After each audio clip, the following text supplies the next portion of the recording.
Before you dive into rebuilding your life after divorce, you have to be willing to change the plan, especially when God starts showing you what really needs to come first. In part 1, I shared the first 2 shifts I've had to make as I rebuild from the ground up. But today, I'm revealing the most personal one yet. It's the moment I realized it was time to stop pouring into everything and everyone else and start pouring back into me. If you've been running on empty, still trying to rebuild from a place of depletion, this part of my journey is going to speak directly to you. Let's talk about the final and possibly most important change I'm making to the plan before I even begin the work. If you are rebuilding after divorce, make sure that you are going to God and understanding and discovering your purpose. If you are wanting to know what your purpose is and you're wanting to say, all right, God, I don't know what your plan is for this next season of my life, then I would definitely encourage you to ask him what your purpose is, because that is the avenue by which he has to provide for you. And that is, it's going to govern your life. If I would have knew what my purpose was prior to getting married, it would have definitely kind of highlighted the fact that that was not a marriage I needed to be in. So it governs the decisions that you're going to make and what kind of life you're going to be rebuilding. And so you have to know what God's called you to do, what your purpose is, and not just your purpose, but your purpose for this season and this time. And so that was something that, even with me going through that course literally years ago and God beginning to speak that purpose, it's just now I'm at the point where I'm like, all right, God, I have done the preliminary work to, have products to present to the world and have a way to, but I still don't have the avenue to make people aware of the brand. And so YouTube is just my way of saying, all right, here's all the products that I've been creating and that I have been praying over and that I have been hearing God about, but I still need to get those products to the world. And so that is what I'm doing right now. And so there are so many other goals that I want to meet, but the main thing that is hindering those goals is money. And so participating in my plan, in the plan and purpose that God has for me for as it pertains to finances and the wealth and that kind of thing, that is what God has instructed me to focus on for in this season. And so the last thing that I wanted to talk about is kind of knowing when to shift to focus on yourself. If you are a mom and your kids have been through this divorce with you, you kind of get in this mode where you know how damaging divorce can be to children. And so you get in this mode where you are kind of neglecting yourself and making sure that they're okay. And there is certainly a season to do that, right? When I went through the custody situation and the jail situation and all of the stuff that I had to go through, my daughter, she had to go through it too. And so there was a long season where if I was not 100% there for her, it would not be a good situation. And so I literally had to put myself on the back burner and make sure that I was there for her for every single little thing she needed, because it was just a very difficult season that I would not have even wished on an adult, more or less a child. And so there was a long season where I had to just put myself on the back burner and just neglect my own needs. But you cannot do that forever. Okay. I want you to hear me and hear me clearly. You cannot do that forever. And as mothers, we always want to put our children first. And like I said, if you are going through a divorce or you've been through a divorce, there is a season where your kids really need you, especially if you've gone through a toxic marriage and you're dealing with a high conflict divorce. That is just, I would not wish it on anybody. And it is a very painful season, and your children need a place of calm and peace and stability and love and security. And there's a season where you have to be that for them. And you just have to let God be there for you and let him carry you through that season, because you can't focus on yourself. But there comes a time where God will move that storm and that storm will pass. And when that happens, because of the energy and effort that and love that you have put into your kids, they will get to a place where they are okay. And when they get to that place, there has to be a break, a cutoff to where you say, all right, you're okay. You can stand on your own 2 feet. Now I need to take a break and help me. Okay. And I think of it like this. Let's say, you and your children are hanging off of a cliff, right? And you literally pulling them and letting them climb on top of you and over you to get back on solid ground. And so you are, you're not worrying about getting yourself out of danger. You're worrying about getting them out of danger. And so, but there comes a time when you have pulled them and you have pushed them and they have gotten back on solid ground.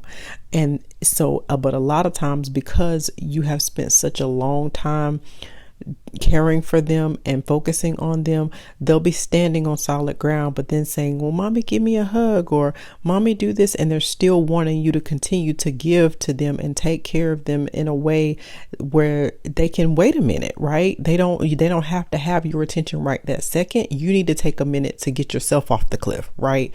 And so that's kind of how I look at it as, we're certainly not saying neglect them, right? Certainly not saying, don't take care of them, but the extra energy and attention that we have given them because of the hard season, now it's time to pull back a little bit and say, okay, this particular thing you can do yourself, right? I don't have to do that with you. I'll give you an example of that. My daughter has guinea pigs, and they have been the best little emotional support animals for this difficult time that you could ask for. They are so stinking cute, and she just loves those little guinea pigs. But one of the things that we have always done together since we got the guinea pigs is give them baths. Now, they don't have to have baths very often. They are self-cleaning animals, and you really don't have to bathe them that often, and so, but when we do bathe them, it is a chore. Okay. It's a chore because they hate it, and it takes a lot out of you, and it's just a pain in the neck. And so there was a particular day where, she's been asking me for us to bathe these little things for like over a month. And I just been like, in a minute later, maybe in a couple of days, and just kind of kicking the can down the road. Cause I just was like, I can't be bothered right now. And so she finally got to the point where she was just like, I have had it. I really want to give them a bath. But that particular day, I had a long, hard day. And I just was like, I'm at my limit. I'm at capacity, and I cannot do it. Now, in previous seasons, I literally would have pushed myself and made myself do it. I would have made myself do it because I just didn't want, to be the one to disappoint her. She had enough disappointment in her life. She had enough people saying they were going to do something and didn't do it. And I just didn't want to be that person. And so in previous seasons, I would have forced myself to do it. And it would literally have put me in the bed for like 2-3 days because I just have overexerted myself. I've done too much, and I just can't, it takes me forever to recover. And so, but that particular day, I was like, you know what? You're old enough. You've had them long enough. You can take care of them yourself. We've done it enough together. You know what to do. You're mature. You can handle it. And so I was like, what I'm going to do is, I will answer any questions that you have in terms of where the shampoo is and things like that. And I was like, if you want to wait until tomorrow, I will give you my word that tomorrow I will, make it a priority and we'll do it together. I said, but if you insist that it has to be done today, I just cannot. I can't do it today. You're going to have to do it by yourself. And I literally was like, it is what it is. And she did it herself, and it went great. She did a great job. I'm so proud of her. But it was just little things like that of saying, I have met my limit for today, and you asking me one more thing that's not a necessity, I've got to learn to say no. because in order for me to be able to be consistent with this YouTube channel, I have to make it a priority. And that doesn't mean that I stop being mom, right? I'm still mom, but there's a lot of things that mom has to do. And there's a lot of things that mom does just because she loves you. And that doesn't mean that I'm going to stop doing all those things, but that does mean I'm going to have to decrease some of them, because mom needs a season to focus on mom. Right. And so we have to learn that there are seasons when we are all in on our kids, and there are seasons when we need to take some time for us, because at the end of the day, that was one of the fears that I was telling you guys, is that I was feeling like she's going to be grown by the time I make anything of myself. And if I continue to, not invest any time, energy, and effort into myself, then that's exactly what's going to happen.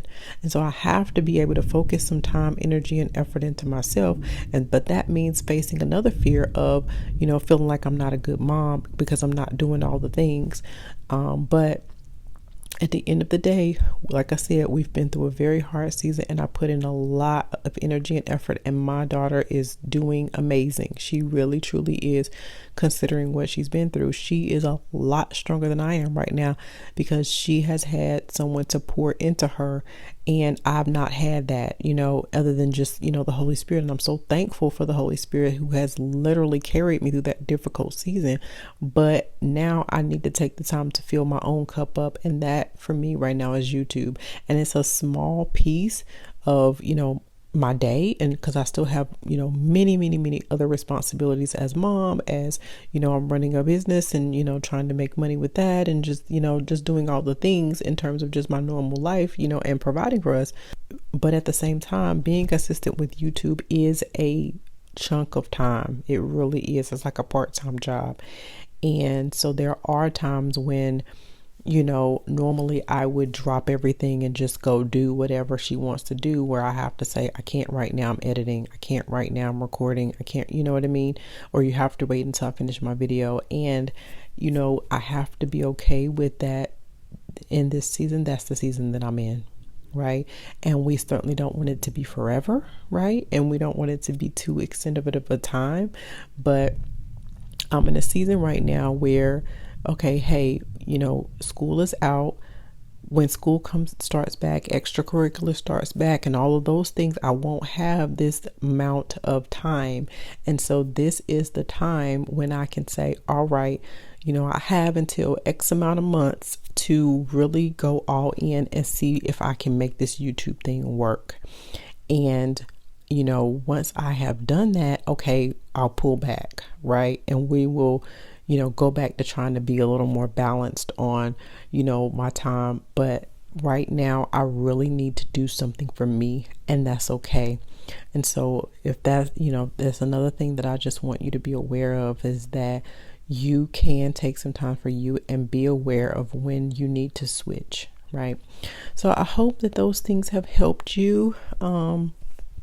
That is the next phase of what I have done so far to try to rebuild my life after divorce. Please comment down below what kinds of things you are doing in this season to rebuild your life. Thank you so much for watching. God bless you on your journey to freedom. I am Amanda Nicole, and I am the CEO of Freedom Through Divorce. And so I create personal development courses and ebooks and all kinds of things that are geared towards women of God who have been through divorce, who are considering divorce, and who want to move towards freedom and finding their purpose in God. So what is Freedom Through Divorce? Well, Freedom Through Divorce is actually an online school full of personal development courses for women of God who have been through divorce or who are considering divorce. Anyone who has had to deal with divorce understands that it is extremely difficult. There are so many balls that you have to juggle. Will the children be okay? Is this something that God is going to be okay with? How does it affect my relationship with God? How am I going to learn how to be independent as a new single person or a new single mom? And there's so many things you have to consider. And as a Christian, there are just so few resources out there to help you understand how to navigate those things. So this is a school that really goes from considering divorce and understanding God's views on divorce, when it's acceptable, when it's not acceptable, and understanding that there are so many more cases where God sees divorce as acceptable than what is normally taught out there. And it does it in a way that is not condescending, that's not judgmental, that is just giving you the information from God's heart. And most importantly, is from someone that's been through what you're going through. It's not just theology. It's not just, I read this or I heard this, but it's someone that's actually walked through it. So the personal development courses are meant to help you move and experience freedom through divorce, because there's so many people who they get a divorce, but they don't thrive afterwards. They stay stuck. They stay bitter. They stay telling anyone that'll listen how terrible their ex is. And that's not God's plan for you. God wants you to be able to move towards the purpose and plan that he has for your life and to thrive so that the chapter of your life post-divorce is better. That's what the word says. It says your latter days shall be greater than the former days. So that's what freedom through divorce is all about. It's personal development courses that you can take the information from a biblical perspective and experiencing God's freedom, his prosperity, his love, his joy, his peace, all of the fruits of the Spirit and the blessings that he sent his son to die for you to be able to have. Just because you've had to go through a divorce does not mean that you are negated from the promises that God has for you. So that's what freedom through divorce is. If you're interested in learning more, visit our school today.